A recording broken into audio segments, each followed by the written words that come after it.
Жалпы салам, менин атым Хамида.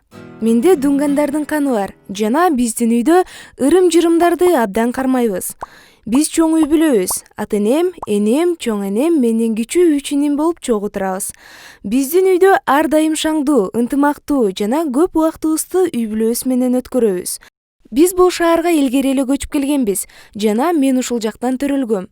Эрик менен бала бакчадан бери таанышмын. Ал абдан шайыр, аны менен дайыма кызыктуу.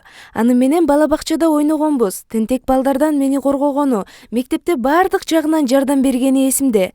Мен эс тарткан эле Эрик дайыма менен бирге. Эрик дайыма биздикине конокко келип турат. Энем аны жакшы көрүп, неберем деп эркелетип, дайыма өп кучактап алат. Атам болсо ушундай жакшы доска туш болгонума кубанат. Инилерим аны менен дайыма ойноп, ал болсо сабактарына жардам берет. Кыскасын айтканда, ал биздин үй бүлөнүн мүчөсүндөй эле болуп калган. Бир гана чоң энем аны жаман көрөт да, ал үйгө келгенде көрмөксөн болот.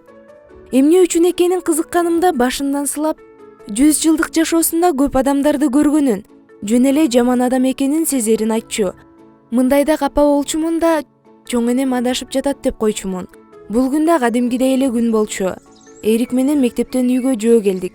Мага тарых сабагы боюнча проект жазганга анын жардамы керек эле. Биз менин бөлмөмө которулдук. Мен тарых сабагы жана мугалим жөнүндө сүйлөп жаткам. Бир убакта мени инден тарта калып, өзүнө каратып өпкүлөп кирди. Мен эч нерсени түшүнгөн жокмун. Аны түртүп жибердим.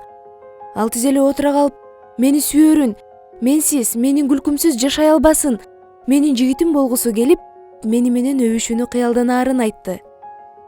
Мунун баары күтүүсүз болду. Мага жаккан жок. Мен унчукпай аны карап, мунун баары эмне үчүн экенин түшүнө албай турдум.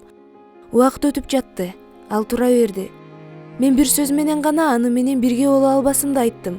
Ал таң калып, ордунан турду да, эртең мененкиге чейин убакыт берерин, менин жообумду күтөөрүн айтып кетип калды. Түнү менен уктабай таңга жуук эс алдым. Мен досумду жоготконум жаман. Бирок мен аны менен бирге боло албайм. Анткени ал мага жигит катары жакпайт деп чечтим. Жолукканыбызда мен өз чечимимди айттым. Ал унчукпастан мени менен сабак бүткөнчө сүйлөшкөн жок. Сабактан кийин да мени узатып келбеди. Мен бала кезден берки досумду жоготконумду түшүндүм. Бул күн майрам, энелер күнү эле. Менин апам баарыбыз үчүн эң жакшы адам. Биз аны бул күнү куттуктаганды абдан жакшы көрөбүз. Баарыбыз столго жаңы эле чогулганбыз. Эшикке чыксаң деген Эриктен СМС келди. Аны менен урушкум келген жок. Антсе да чыктым.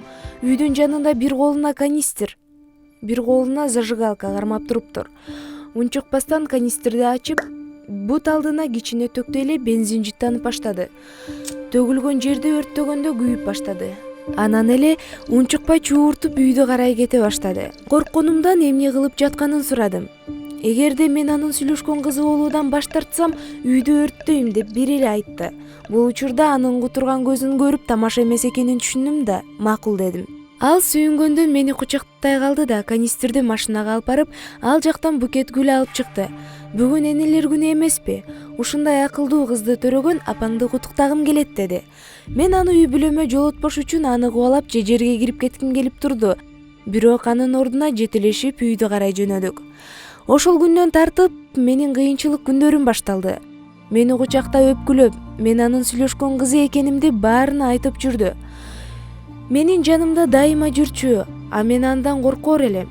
Ал үйгө келгенде мен корккондон калтыракпасчу. Бирок эч кимге айта алчу эмесмин.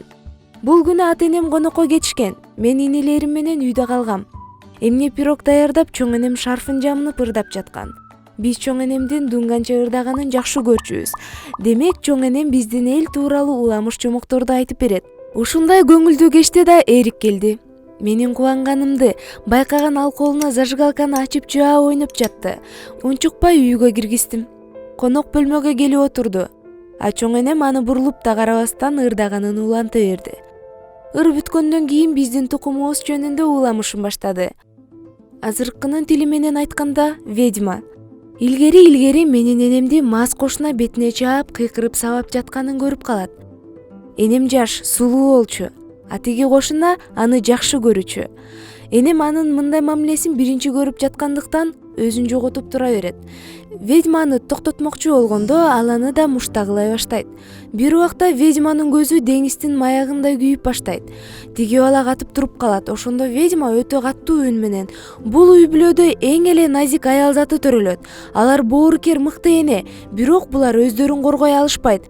Ошондуктан буларды капа кылган эркектерди каргайм. Ким буларды капа кылса, өзүлөрү ошондой жол менен өлөт" дейт. Тиги жигит каткырып жиберет. Энем үйгө кире качат. 3 күндөн кийин жигиттин мас тентектер сабап өлүп калганын угат. Бул биринчи, бирок акыркысы эмес. Биздин тукумдун аялдарына акаарат келтирген үчүн көп эркектер кайтыш болгон. Бөлмөдөгү жымжырттыкты, полго түшкөн бир нерсе бузду. Биз баарыбыз ал жакты карадык.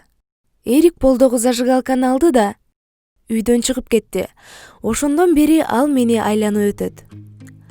Кандай дейсиздер? Чоң энем бул жомокту ойлоп таптыбы? Же ведьманын каргышы барбы? Оюңуздарды комментарийге калтырыңыздар. Мен сөзсүз окуйм. Салам, менин атым Тахмина. Мен силерге өзүмдүн жашоомдон силерге сабак болчу бир окуя айтып берейин. Маселенин баары менин ишенчээктигимде эле. Ошонун айынан менин эң жакын адамдарымдан оор сокку алдым. Кичинекей кезимден бери эле музыка жашоомдун эң маанилүү бөлүгү эле. Музыкасыз өзүмдү жоготуп алчудай сезчүмүн. Ырдаганды жана ыр жазууну абдан жакшы көрөм. Кичинекей кезимде ата энем муну жөнөкөй эрмек катары санашса, чоңойгон кезимде таптакыр каршы туруп алышты. Алардын ою боюнча ырчылык кыз бала үчүн олуттуу профессия эмес. Тайэжем гана менин дареметимди байкап, талантымды көрүп, дайыма колдоп турду. Ага абдан ыраазымын. Ал ата энемдин оюн да өзгөртө алды. Үй бүлөлүк макулдашмадан кийин вокал боюнча курска жазылдым. Сүйүнүчүмдө чек жок эле. Жаңы досторду да таптым. Мына ошол жактан мен ага жолуктум. Менин жүрөгүмдү багындыра алган жалгыз адамды. Ар бир жолугуу сайын ага сүйүүм күчөй берди. Анын үнү дагы өзгөчө сезилчү. Камкор, ачык айрым болчу. Харизмасы менен мени багындырып алды. Баса ал дагы таанымал ырчы болууну каалачу. Аны менен эң сонун убакыт өткөзчүмүн. Кээде курстардан кийин мен үйүмдө музыка окуп калып калар элек. Анын энергетикасынан эргүү алып, ыр жазганды абдан жакшы көрчүмүн. Өзгөчө ал гитара черткенде. Биздин ортобуздагы сүйүүбүзгө арнап ыр да чыгардык. Ал орток эмгегибиз эле. Социалдык тармактардын бирине жүктөдүк.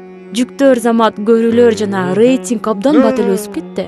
Биз болуп жаткандарга абдан кубанып жаттык. Анын популярдуулугу өсүп, көчөдөн да тааный башташты. Баардыгы жакшы эле кетип аткан. Эч кандай жаман ой да башыма келбептир. Бирок бир күнү мен үйүмдө болчубуз. Ал телефонду унутуп чыгып кеткен. Көптөгөн билдирүүлөр келерди. Кызыгуум артып кетти да телефонун алып карай баштадым. Ар кандай кыздардан келген каттар мени шок кылды. Көз жашымды жана эмоцияларымды кармай албай калдым. Албетте ал кайтып келгенде бүт бардыгын түшүндүрүп берүүсүн талап кылдым. Ал танган да жок. Ушул окуядан кийин менин кызганычымдын айынан көп уруш талаштар боло баштады. Ал мен тааныбаган таптакыр башка адамга өзгөрдү. Мен ишенчээк болчумун. Такдан кадамды өзгөртө албайт деп ойлочумун. Жаңылыптырмын. Нуржигит өтө орой, өзүн өзү сүйгөн жана боюн көтөргөн адам боло баштады. Анын айланасында мен тааныбаган көп кыздар да пайда болду. Мен аны дайыма актачумун. Себеби мен аны сүйчүмүн да. Бир жолу Сейилбакта менин балалык досумду көрүп калдык. Аларды бири-бирине тааныштырдым. Ал абалыбызды сурашкандан кийин жазышабыз да деп тарап кеттик. Биринчи жолугушууда эле экөөнүн ортосунда бир нерсе болгондой сездим. Кийинки күнү эле жигитим социалдык тармакта ага жазылып алыптыр. Бири-биринин сүрөттөрүнө лайк басышып, комментарий да калтырышыптыр. Бул абал мени бир аз ойлондурду.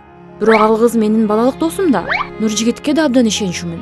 Кечинде өзүмдү алаксытайын деп телевизорду күйгүздүм. Ал жакта Нуржигит интервью берип жаткан экен. Ал биздин орток ырдын жалгыз автору менмин деп маалымат берип атты.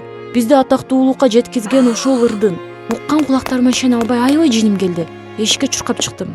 Шаарыбыздын борбордук көчөлөрүнө кантип келип калганымды байкабай калыптырмын. Бир ресторандын жанынан өтүп баратып, Нуржигитти ошол балалык дос кызым менен чогуу отурганын көрүп калдым. Жанашып отурушуп, бир нерсени сүйлөшүп атышкан. Бир убакта өбүшүп башташты. Бул мага 2 эсе катуураак сокку болду. Көңүлүм калды. Менин эң жакын адамдарым мага ушундай ырайымсыз мамиле кылышаары үч уктасам да түшүмө кирбейт эле. Көз жаштарымды кармай албай калдым. Болгондордун баарынан кийин мага баары бир болуп калды.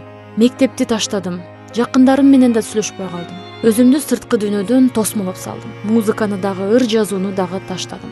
Өч алуунун ар кандай жолдорун ойлондум.